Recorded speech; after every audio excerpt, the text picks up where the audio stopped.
नमस्कार, बहुत स्वागत आपका। मैं हूं आपके साथ सचिन पाटिल। आप देख रहे हैं एनएच 24/7। वक्त है सुबह सवेरे का और बुलेटिन की शुरुआत करेंगे भोपाल से मिल रही बड़ी खबर से।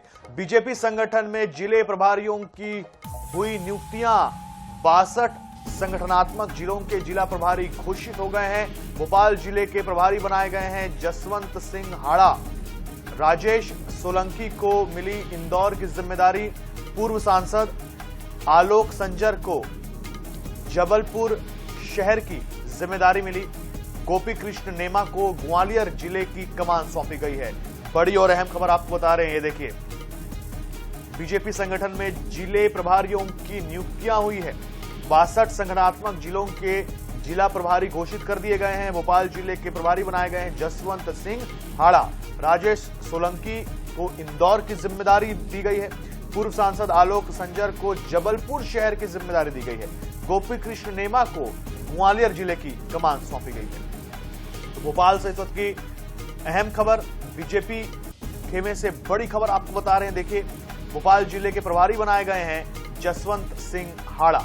राजेश सोलंकी इंदौर संभालेंगे। पूर्व सांसद आलोक संजर जबलपुर शहर की जिम्मेदारी उन्हें मिली। गोपी कृष्ण नेमा को ग्वालियर जिले की कमान सौंपी गई है। और इसी के साथ हम आपको ये पूरी की पूरी लिस्ट भी आपको दिखा रहे हैं। 62 संगठनात्मक जिलों के जिला प्रभारी घोषित कर दिए गए हैं।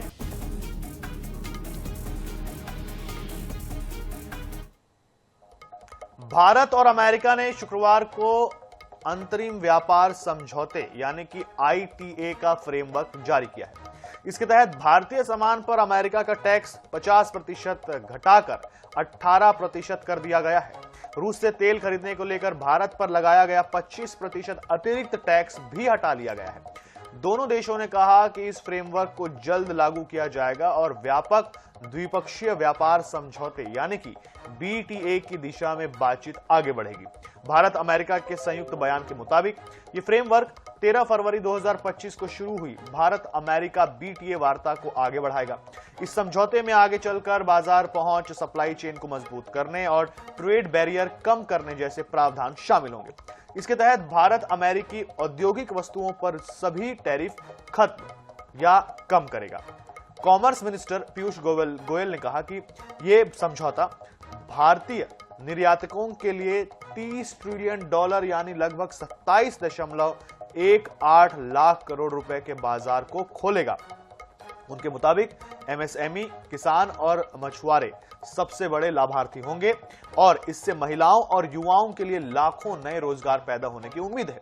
इसके अलावा भारत ने अगले 5 साल में अमेरिका से $500 अरब के उत्पाद खरीदने पर सहमति जताई है।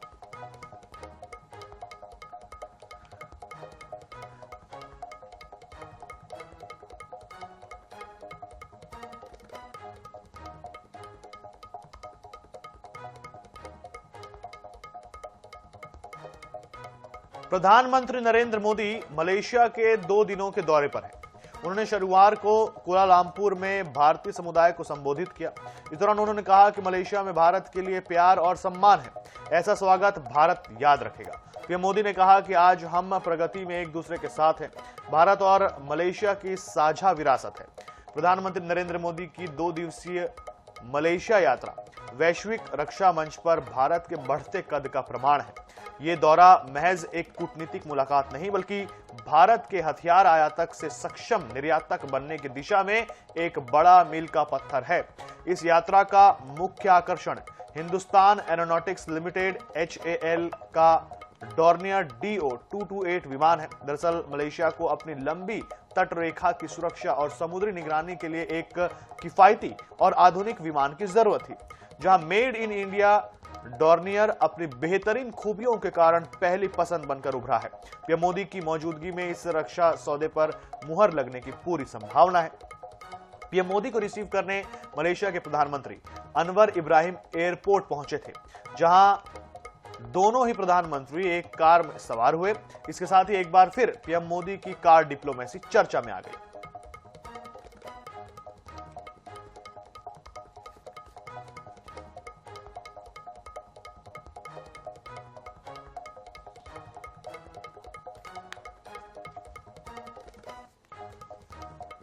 जगदलपुर के लाल बाग में आयोजित बस्तर पंडुम की महामहिम राष्ट्रपति द्रौपदी मुर्मू ने शुरुआत कर इतिहास रच दिया है। राष्ट्रपति का बस्तर आगमन केवल औपचारिक दौरा नहीं बल्कि आदिवासी संस्कृति को देश के शीर्ष मंच से मान्यता देने का संदेश है। वहीं देश दुनिया तक बस्तर की परंपरा संस्कृति पहुंचेगी। सबसे पहले राष्ट्रपति मां दंतेश्वरी एयरपोर्ट से सड़क मार्ग से लाल बाग मैदान पहुंची। इस दौरान सड़क के दोनों किनारों पर राष्ट्रपति द्रौपदी मुर्मू के स्वागत में जनजातीय परंपरा संस्कृति की झलक और झलकियां देखने को मिली। स्कूली छात्रों ने सामूहिक नृत्य के साथ मलखंब का प्रदर्शन किया। 12 विधाओं से मनाए जाने वाले बस्तर पंडुम की प्रदर्शनी में सांस्कृतिक महाकुंभ को ऐतिहासिक ऊंचाई मिली जब देश की प्रथम नागरिक राष्ट्रपति द्रौपदी मुर्मू मुख्य अतिथि के रूप में समारोह की उन्होंने शोभा बढ़ाई। इस दौरान मुख्यमंत्री विष्णुदेव साय ने स्मृति चिन्ह भेंट कर महामहिम का स्वागत किया। समारोह को संबोधित करते हुए राष्ट्रपति द्रौपदी मुर्मू ने बस्तर की परंपरा को संरक्षित करने पर जोर देते हुए कहा कि मानो माई दंतेश्वरी बस्तर को अपने हाथों में ले बैठी है। महामहिम ने लाल आतंक की समाप्ति पर कहा, बस्तर में अब विकास की बयार बहने लगी है। उन्होंने मुख्यमंत्री विष्णुदेव साय से कहा, इन जनजातियों के संरक्षण के लिए कोई कमी न रहे। बता दें कि बस्तर पंडुम केवल उत्सव ही नहीं बल्कि लोक नृत्य, लोक संगीत, पारंपरिक वेशभूषा, आदिवासी रीति रिवाज और प्रकृति से जुड़े जीवन दर्शन का जीवंत दस्तावेज है। यह मंच बस्तर की आत्मा को नई पीढ़ी और पूरी दुनिया तक पहुंचाने का माध्यम है।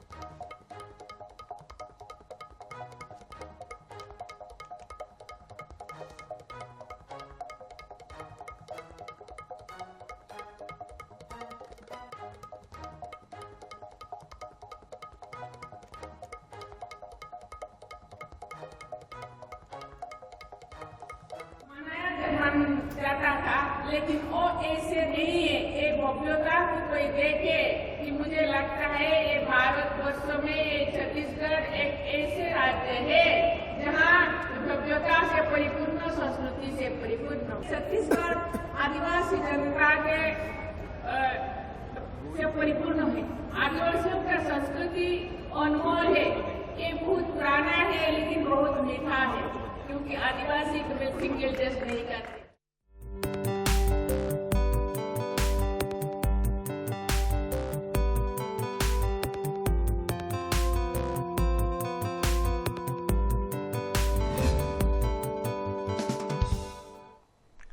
मुख्यमंत्री डॉक्टर मोहन यादव आज सीहोर जिले के दौरे पर रहे। उन्होंने राष्ट्रीय दलहन आत्मनिर्भरता मिशन के राष्ट्रीय परामर्श एवं रणनीति सम्मेलन में हिस्सा लिया। इस दौरान केंद्र और राज्य सरकार के संयुक्त प्रयासों से दलहन उत्पादन बढ़ाने का भरोसा दिलाया गया। वहीं प्रदेश में गेहूं उपार्जन के लिए किसान पंजीयन की प्रक्रिया भी शुरू कर दी गई है। रिपोर्ट देखिए। सीहोर जिले के अमलाहा स्थित खाद्य दलहन अनुसंधान केंद्र में दलहन आत्मनिर्भरता राष्ट्रीय मिशन के अंतर्गत आयोजित राष्ट्रीय परामर्श एवं रणनीति सम्मेलन में मुख्यमंत्री डॉक्टर मोहन यादव शामिल हुए। इस दौरान उन्होंने कहा कि मध्य प्रदेश की उपजाऊ धरती, समृद्ध जल संसाधन और अनुकूल जलवायु हमारी सबसे बड़ी ताकत है। इकार्डा जैसे अंतर्राष्ट्रीय अनुसंधान संस्थान का सशक्त होना प्रदेश के लिए गर्व का विषय है। भारत में अन्न केवल उत्पादन नहीं बल्कि जीवन, संस्कृति और संस्कार का आधार है। उन्होंने कहा कि भारत विश्व का सबसे बड़ा दाल उत्पादक एवं उपभोक्ता देश है। दलहन उत्पादन में मध्य प्रदेश देश में पहले स्थान पर है, जिससे इस मिशन का सर्वाधिक लाभ प्रदेश के किसानों को मिलेगा।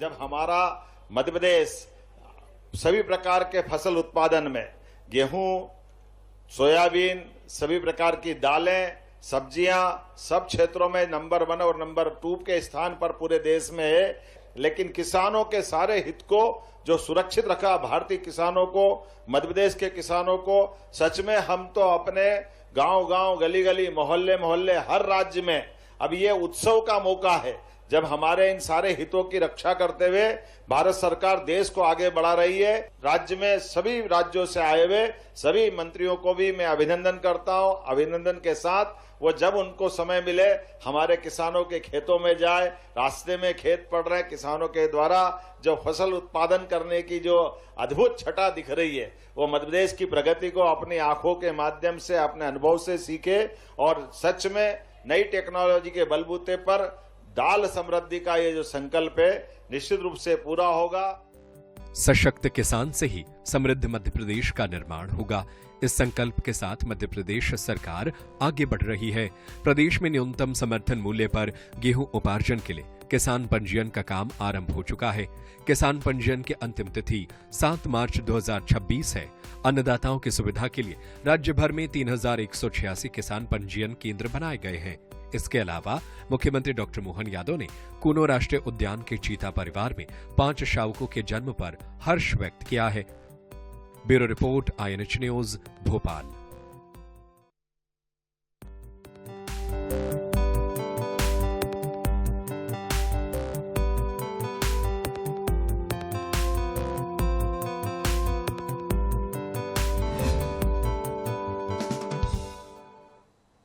नक्सलवाद के खात्मे की डेडलाइन से पहले केंद्रीय गृह मंत्री अमित शाह छत्तीसगढ़ के दौरे पर हैं।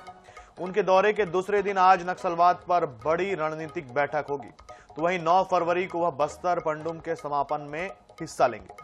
नक्सलवाद के खात्मे की डेडलाइन से पहले अमित शाह का छत्तीसगढ़ दौरा क्यों खास है?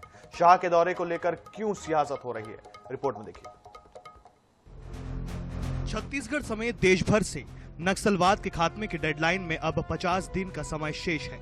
ऐसे में केंद्रीय गृह मंत्री अमित शाह का छत्तीसगढ़ दौरा कई मायनों में बेहद खास है। अमित शाह 7 फरवरी को अपने निर्धारित समय से पहले ही छत्तीसगढ़ पहुंच गए। मुख्यमंत्री विष्णुदेव साय, उप मुख्यमंत्री विजय शर्मा समेत मंत्रिमंडल के सदस्यों ने उनका स्वागत किया। 8 फरवरी को गृह मंत्री अमित शाह नक्सलवाद के खात्मे को लेकर बड़ी बैठक करने जा रहे हैं। बैठक में वामपंथी उग्रवाद से प्रभावित राज्यों के चुनिंदा अधिकारी शामिल होंगे। छत्तीसगढ़ के मुख्यमंत्री और उप मुख्यमंत्री की मौजूदगी में होने वाली इस बैठक में नक्सलवाद के खात्मे को लेकर फाइनल एक्शन प्लान तैयार होगा। बैठक में सामरिक और रणनीतिक मोर्चे पर नक्सलवाद के खिलाफ लड़ाई की रणनीति तय की जाएगी। इतना ही नहीं, बस्तर के विकास को लेकर भी बैठक में चर्चा होगी। बस्तर के सभी 7 जिलों में डेवलपमेंट के रोड मैप पर भी चर्चा की जाएगी। 9 फरवरी को गृह मंत्री अमित शाह बस्तर पंडुम के समापन समारोह में शामिल होने जगदलपुर जाएंगे।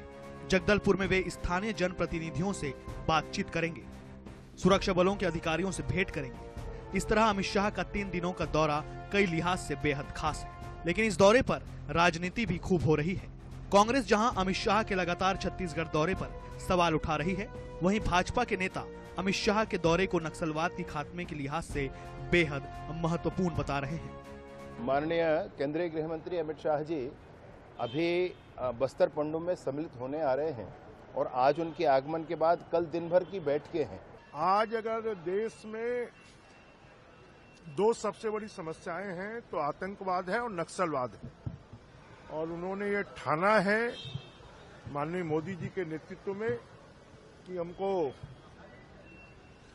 पूरे देश से 31 मार्च तक नक्सलवाद को समाप्त करना है। देश के गृह मंत्री का 15वां दौरा छत्तीसगढ़ का है। हम देखेंगे पिछले 2 सालों में छत्तीसगढ़ को क्या मिला। हमने देखा भारतीय जनता पार्टी ने नक्सल मुक्त छत्तीसगढ़ का नारा दिया, अब दिखता है आदिवासी मुक्त छत्तीसगढ़ ये बनाना चाहते हैं। क्या भारतीय जनता पार्टी के नेता अमित शाह जी और पूरी भारतीय जनता पार्टी चुनिंदा उद्योगपतियों को फायदा पहुंचाने के लिए बार बार बस्तर आते, यहाँ के खदानों को, यहाँ के खनिजों को बेचने का काम अपने सहयोगी उद्योगपतियों को देने का काम, क्या इसीलिए अमित शाह जी का दौरा लगातार चल रहा है? गृह मंत्री अमित शाह के संकल्प और डबल इंजन सरकार की रणनीति के बूते बीते 2 वर्षों में नक्सलवाद के खिलाफ लड़ाई में अभूतपूर्व सफलता मिली है। कई दुर्दांत नक्सली बीते 2 वर्षों में मारे गए हैं। कई बड़े नक्सली नेताओं ने हिंसा का रास्ता छोड़कर शांति की राह चुनी। अब नक्सलवाद पर 50 दिनों के भीतर बड़ा प्रहार करने की रणनीति तैयार की जा रही है। ऐसे में देखना होगा धरातल पर इसका असर कितना होता है। बहरहाल यही उम्मीद की जा सकती है कि बस्तर की वादियों से बंदूक की आवाज की जगह जल्द से जल्द मंदार की थाप सुनाई दे। गौरव शर्मा, रायपुर। राजधानी रायपुर में 37वां federation cup volleyball national championship 2026 पूरे जोश और उत्साह के साथ खेली जा रही है। शनिवार को खेले गए सेमीफाइनल मुकाबलों को देखने छत्तीसगढ़ ओलंपिक संघ के उपाध्यक्ष और INH हरिभूमि के प्रधान संपादक डॉक्टर हिमांशु द्विवेदी भी पहुंचे। इस अवसर पर छत्तीसगढ़ वॉलीबॉल एसोसिएशन के अध्यक्ष महेश गागड़ा और सचिव हेम प्रकाश नायक ने उनका स्वागत किया। आयोजकों ने बताया कि आज 2 सेमीफाइनल मैच खेले गए। पहले सेमीफाइनल में तमिलनाडु ने पंजाब को हराकर फाइनल में जगह बनाई, जबकि दूसरे सेमीफाइनल में केरल ने रेलवे के खिलाफ बढ़त बनाई। आज खिताबी मुकाबला खेला जाएगा। देश भर की टीमों की भागीदारी के साथ छत्तीसगढ़ को मेजबानी का गौरव मिला है।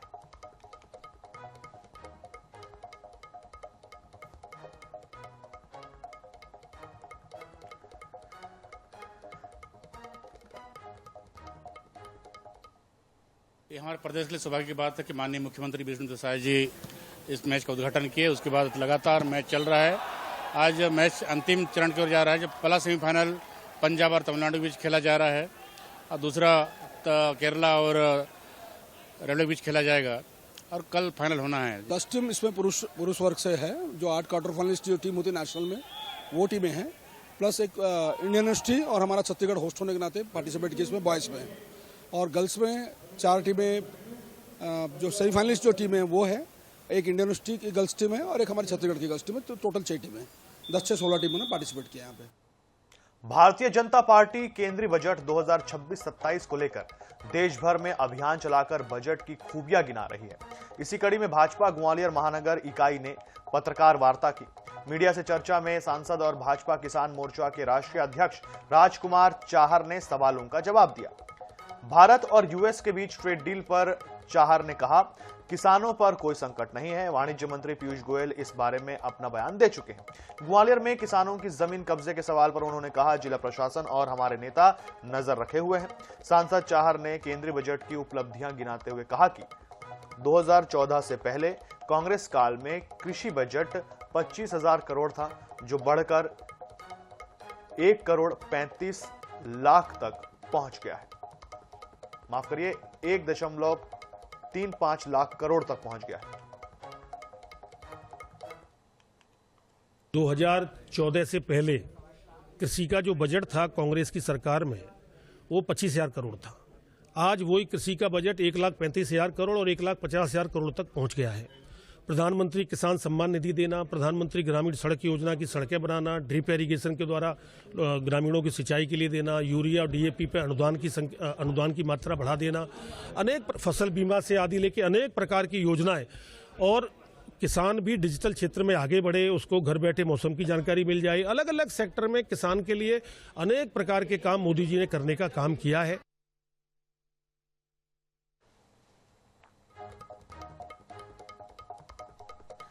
आज के समय में लालच से भरी दुनिया में एक ऐसा मामला सामने आया है जो दहेज के नाम पर बेटी जैसी बहू की जान लेने से लोग नहीं चूकते।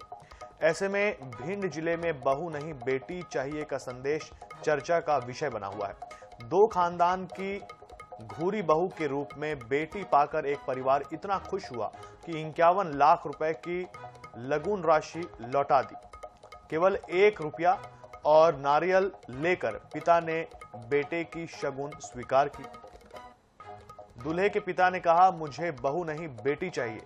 बेटे के लगन फलदान में दहेज की कुप्रथा को समाप्त करने का एक पिता ने बेहतर संदेश देकर समाज में नई मिसाल पेश की है। बता दें कि जबलपुर से आए वधू के पिता ने परात में 51 लाख रुपए रखकर लगन के शगुन की परंपरा निभाई, तो वर के पिता ने उक्त राशि में से केवल 1 रुपया और नारियल स्वीकार किया। छत्तीसगढ़ के रायगढ़ स्थित जिंदल स्टील कंपनी में असिस्टेंट मैनेजर के पद पर कार्यरत खिड़किया मोहल्ला निवासी अनोज पाठक के बेटे आकर्ष पाठक की जबलपुर निवासी विनोद उपाध्याय की बेटी अनिक्षा के साथ विवाह हुआ, जो चर्चा का विषय बना हुआ है।